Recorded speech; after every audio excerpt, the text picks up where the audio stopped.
பிரியமான கர்த்தருடைய பிள்ளைகளை இப்பொழுது முவந்தல் என்ற ப்ரோக்ராமின் மூலமாக உங்களை சந்திப்பதில் நான் பெருமகிழ்ச்சி அடைகிறேன். இன்றைக்கும் கூட நம் உதவியை குறித்ததான ஒரு சில வார்த்தைகளை நாம் தியானிக்க இருக்கிறோம்.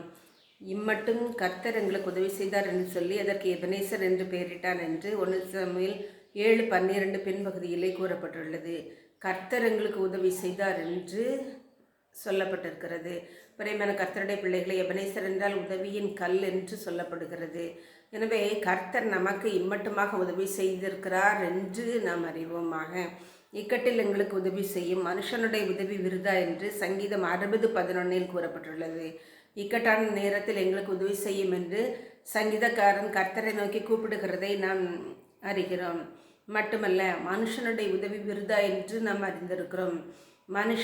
மனுஷன் செய்கிற எல்லா உதவியும் வீணென்று அறிந்திருக்கிறோம். துன்மார்க்கர் செய்யும் இடுக்கமும் இரக்கமும் கொடுமையே என்று வேதம் கூறுகிறதல்லவா? பிரியமான கர்த்தருடைய பிள்ளைகளே, கூப்பிடுகிற எளியவனையும் உதவியற்ற சிறுமையானவனையும் அவர் விடுவிப்பார் என்று சங்கீதம் 72:12 கூறப்பட்டுள்ளது. உதவியற்ற சிறுமையானவனை அவர் விடுவிப்பார் என்று நாம் அறிவோமாக.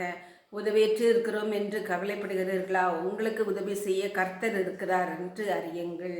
மட்டுமல்ல, எனக்கு உதவியானது ஒன்றுமில்லை அல்லவோ, சகாயம் என்னை விட்டு நீங்கிற்று என்று சங்கீதம் 6:13 கூறப்பட்டுள்ளது. சகாயம் என்னை விட்டு நீங்கிற்று என்று சங்கீதக்காரன் 6:13 கூறுகிறதை நாம் காண்கிறோம். எனவே பிரியமானவர்களை, நமக்கு உதவி செய்கிறவர் கர்த்தர் மட்டும்தான்.